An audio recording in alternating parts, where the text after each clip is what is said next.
Salut les snipers, c'est Alex. Dans cette vidéo, on va voir comment remonter ses pertes en trading. On a tous eu des pertes en trading, qu'elles soient lourdes, petites ou conséquentes, ou alors on a fumé tout notre compte d'un coup.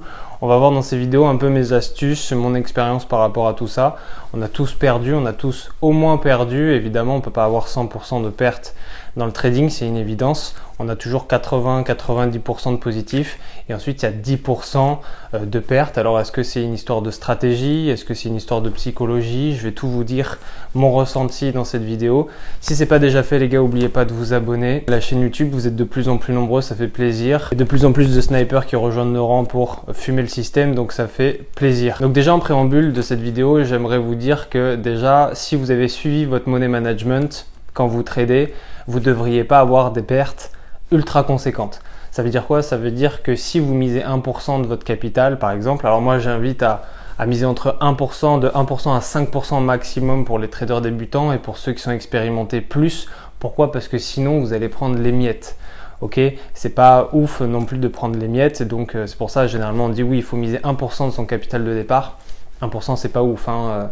C'est tout ce que vous allez prendre avec 1%, c'est les miettes. Donc de 1 à 3% c'est bien, 5% pour les débutants confirmés, je dirais au-delà de 5%, comme moi qui mets 10% de mon capital parce que je suis expérimenté, c'est-à-dire qu'à un moment donné vous assumez complètement. Mais c'est pas le sujet de cette vidéo. En préambule, ce que je voulais dire, c'est que si déjà vous suivez votre money management, vos pertes ne devraient pas être trop conséquentes. À un moment donné, si vous ne suivez pas votre money management et vous avez une perte, eh bien vous allez fumer votre compte en trading. Donc déjà, première chose, si vous suivez votre money management et il faut suivre son money management, vous ne devriez pas avoir des pertes trop conséquentes et donc il va falloir relativiser. D'accord les gars?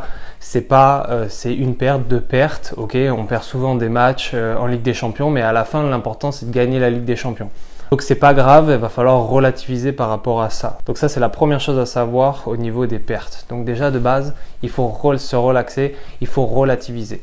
La deuxième chose, c'est qu'une fois que vous avez relativisé, il va falloir analyser vos défauts concernant vos pertes. Est-ce que c'est une histoire de stratégie? Donc dans ce cas-là, il va falloir changer de stratégie, mais je déconseille aussi de changer trop souvent de stratégie, d'accord? Il va falloir vraiment se focus sur vos défauts. Est-ce que vous êtes rentré trop tard, trop tôt? Est-ce que vous avez coupé la position parce qu'il y avait une correction et vous avez eu peur? Ok, toutes ces choses-là, il va falloir analyser ce qui fait défaut. Il va falloir aussi analyser ce qui est bon. Comme ça, vous allez pouvoir avoir un comparatif au niveau de votre apprentissage et comme ça, vous allez pouvoir mieux avancer. D'accord? Donc ça, c'est la deuxième chose. Il va falloir analyser ce qui fait défaut en profondeur. C'est-à-dire que dès que vous avez plein de pertes, imaginons que vous avez 5 pertes, 10 pertes d'affilée, vous arrêtez de trader. Ok? Je conseille aussi de partir des écrans et revenez et ensuite analysez et voyez ce qui fait défaut. Là, je suis rentré trop tard, ok, là, je suis rentré trop tôt, là, ma psychologie était défaillante, là, c'est la stratégie qui merde, etc., etc. Parce que si vous avez une bonne stratégie, logiquement, et si vous la suivez, il n'y a aucune raison que vous ayez des pertes. Généralement, ce qui fait défaut, c'est genre de rentrer trop tard, de rentrer trop tôt, d'accord, d'imaginer ce que le marché va faire, alors vous êtes éloigné de votre analyse technique et après c'est l'imaginaire qui rentre en jeu. Donc tout ça c'est important à savoir et donc il va falloir analyser ce qui fait défaut. Donc ensuite, analyser ce qui fait défaut, quand reprendre à trader? Eh bien moi j'invite à ne pas trader tout de suite. Pourquoi? Il va falloir attendre un petit peu, avant de trader à nouveau parce que l'esprit il est encore tout chaud. Le moment qui va tout déterminer, c'est-à-dire que vous allez analyser vite fait et vous allez vous remettre à trader et généralement c'est là ce qui enchaîne la descente en enfer. C'est là qui annonce la descente en enfer. C'est là qui enchaîne les pertes. C'est quoi? C'est à ce moment-là où émotionnellement vous êtes fatigué, vous voulez vous refaire. Voilà, c'est vraiment l'émotion du casino. Donc c'est pas du tout franchement ça il faut oublier parce que c'est ce qui va enchaîner les pertes. Mais que ce soit des petites pertes ou des grosses pertes, ça va les enchaîner. Vous allez dire, allez, imaginons que vous avez 100 €, vous perdez 20 € et il vous reste 80 €. Vous vous dites, allez, pour revenir au début, je vais essayer de faire 20 €, ça doit pas être compliqué, histoire que je revienne à 100 € d'avant, etc. Et bien en fait là, vous oubliez, c'est mort. Vous êtes dans le trade émotionnel. Et quand vous tradez émotionnellement, vous n'avez plus de raison. Vous êtes tombé dans le gambling, vous êtes tombé dans le casino. Allez, on a tout perdu avant, on remise sur le 13 comme si il y avait comme si le destin allait vous aider à gagner, etc. Alors vous pouvez avoir de la chance, c'est une chose, mais si vous basez toute votre réussite et tous vos gains, tous vos profits sur la chance, honnêtement, ça ne va pas durer longtemps. Moi, ce que je conseille, c'est d'arrêter de trader. Vraiment, par exemple, vous avez eu des pertes durant la journée, vous attendez le lendemain, ok? Même s'il est 10 h du matin, vous attendez le lendemain, ok? Demain sera un jour meilleur.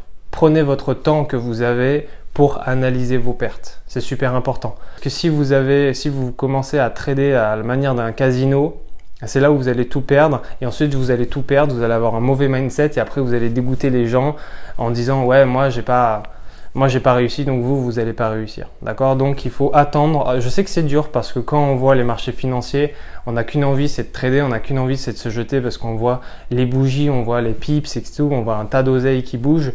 Mais pour votre bien, arrêtez de trader. Vous savez ce qu'on dit dans le trading? On dit ne pas trader, c'est aussi gagner un peu. Et ça, c'est important, c'est-à-dire que tant qu'on n'a pas de perte, on est toujours en positif. Et ça, faut y penser. L'intérêt dans le trading, c'est d'avoir 90% de réussite, c'est d'avoir 10 000 € à la fin du mois, c'est d'avoir vraiment des gains absolument insane et d'avoir le moins de pertes possible. Ce qu'on dit en anglais, c'est quickly loss et profit slow. Ok, ça veut dire on a des pertes qui sont rapides. Dès qu'on est en perte, boum, on coupe. Par contre, les profits, on les laisse durer longtemps. Ok, donc imaginons, là, on a perdu. Ensuite, on analyse. Ensuite, on se remet. Et ensuite, quand on se remet, qu'est-ce qu'on fait? Eh bien, la première chose que j'ai à faire, vu que vous n'avez plus votre capital de départ, déjà, c'est de baisser vos lots. D'accord? Votre money management, il baisse. Mais imaginons que vous êtes à 2% de money management, vous allez baisser encore. Il faut baisser vos lots, il faut baisser votre risque. Parce qu'imaginons c'est la stratégie qui ne fonctionne pas, il va falloir baisser vos risques. D'accord? Si la stratégie ne fonctionne pas, vous allez encore aller dans le mur. Donc en attendant de changer de stratégie, si ça vaut le coup ou pas, il va falloir baisser ses risques, baisser ses lots donc, et continuer avec cette stratégie qui peut être défaillante. Mais si vous avez bien analysé, généralement, votre stratégie elle n'est pas défaillante. D'accord? C'est ici que c'est défaillant. Donc baisser ses lots, c'est super important. Et parce que ça va éliminer les risques et du coup vous allez vous mettre en confiance. C'est comme quand vous tombez, vous cassez la jambe, est-ce que vous allez tout de suite courir? Non, il va falloir se rééduquer, remarcher, etc. Et bien c'est la même chose psychologiquement, votre cerveau, il faut que vous soyez détendu, il faut que vous soyez dans les meilleures conditions possibles pour remonter vos pertes, pour bien remonter ces pertes et pour retrouver votre niveau d'avant. Parce que avoir beaucoup de pertes, j'entends pas avoir quelques pertes par-ci par-là, noyé dans un flot de profit, c'est une chose, tout le monde en a. Mais quand on a perdu beaucoup et pour pouvoir remonter ses pertes, votre cerveau il est plus en confiance. C'est comme si vous étiez en couple avec une meuf pendant 10 ans et qu'elle vous quitte, vous allez vous remettre en question pendant 1 an, 2 ans et ensuite les relations que vous allez avoir par la suite et tout, ça va être une galère parce que vous allez vous dire ah oui mais avec l'autre je faisais ci et ça et ça marche pas, etc. etc. Et bien le trading c'est pareil. L'ennemi dans le trading, c'est pas les marchés, c'est pas le système. L'ennemi dans le trading, c'est vous-même, d'accord? Pourquoi? Parce qu'à l'école, on nous a pas éduqués pour être des bons traders et pour avoir une psychologie d'acier. On nous a éduqués pour être des salariés. Donc, il va falloir se rééduquer pour pouvoir mieux fumer les marchés financiers. Et ensuite, la dernière étape qui englobe tout ce que j'ai dit avant, c'est de ne pas déprimer. Quand on a beaucoup de pertes, et je sais ce que c'est, et tout le monde sait ce que c'est, quand on a beaucoup de pertes, on est au fond du trou. À la fin de journée, quand on voit notre famille, quand on voit notre meuf, on n'a pas envie de lui parler parce que la journée, elle était minable, d'accord? Et bien ça, en fait, ça c'est le pire mindset à adopter pour la suite. Je sais que la journée est pourrie, la journée est pourrave, on est un mauvais trader, on se dit vas-y, c'est bon, j'abandonne, etc. Ensuite, on dégoûte, on abandonne le trading, on dégoûte des autres du trading, etc. Ça, c'est le pire mindset à avoir et parce que vous passez surtout à côté de profits futurs. Mais surtout que si vous évoluez pas là-dedans et si vous passez pas au level supérieur, en fait, vous allez toujours stagner et vous passez à côté de beaucoup de profits. Vous vous dites pourquoi eux, ils y arrivent et pas moi. En fait, quand on a beaucoup de pertes, il faut se dire, il faut essayer de ne pas déprimer. Okay? Il ne faut pas abandonner. On dit souvent ne pas abandonner, c'est réussir. Une fois que vous avez vos pertes qui arrivent, qui sont là, elles sont là. D'accord? Éloignez-vous émotionnellement de tout ce qui peut vous arriver et commencez à analyser et commencez à faire le job. Quand vous faites, imaginez vous êtes un grand footballeur, vous cassez la jambe, est-ce que vous allez arrêter le foot? Non, vous allez vous rééduquer, vous allez retravailler sur vous-même, vous allez travailler votre corps, vous allez travailler votre esprit, vous allez être plus fort, etc. Vous savez que quand un os se casse, une fois qu'il est rétabli, il est encore plus fort qu'avant. Et donc c'est exactement la même chose, c'est qu'il va falloir arrêter de déprimer. Ça va être dur, mais il va falloir ne pas abandonner. Il va falloir vraiment rester dans un mindset de gagnant où vous vous dites « Ok, hier ça a été une journée de merde. Alors il y a eu les marchés qui étaient pourris, mais moi je me suis laissé à mes émotions. Là il y avait une correction, je le savais pertinemment, mais j'ai préféré sortir et être en négatif au lieu de tout manger. Là j'ai niqué mon money management parce que je pensais que c'était l'affaire du siècle, etc. etc. Et ben, tout ça vous arrêtez. Ok. Émotionnellement c'est terminé, vous avez eu vos pertes, stop, analysez, rationnel, bossez. Le lendemain vous retournez et vous fumez les marchés. Voilà, c'est aussi simple que ça. Ok? En théorie, ça peut être simple.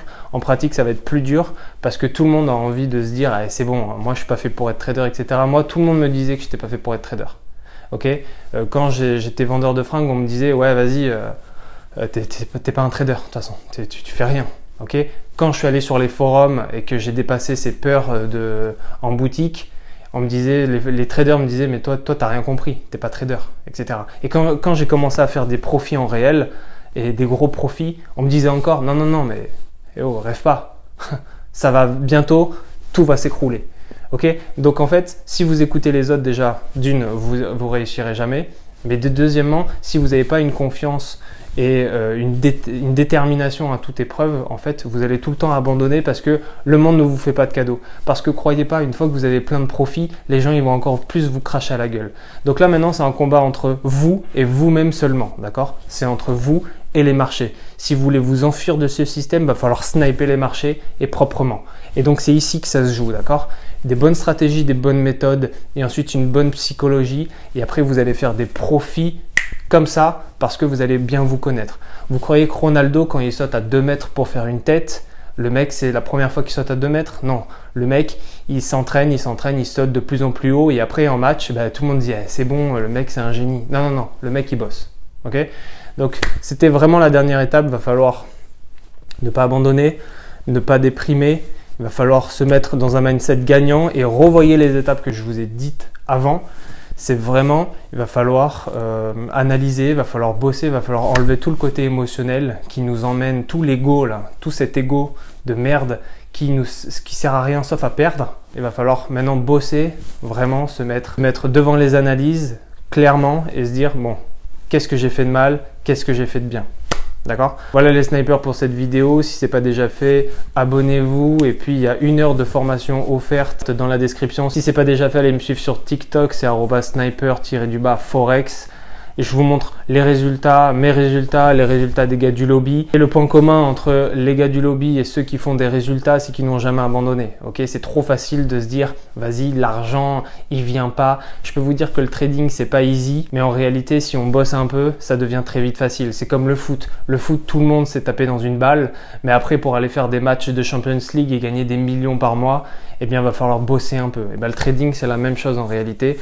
Vous avez un pouvoir, c'est d'avoir des téléphones portables et des ordis pour bosser de chez vous ou de bosser où vous voulez dans le monde. Prenez ce pouvoir-là, les armes du système, et grâce à ça, vous allez pouvoir vous en échapper. D'accord? Fini le CDI, etc., etc. Donc voilà les snipers, c'était tout pour cette vidéo. Pour ceux qui sont motivés, je vous attends dans le lobby. Et pour tous les autres, on se retrouve sur TikTok ou ailleurs. À plus tard pour une prochaine vidéo. Ciao, ciao.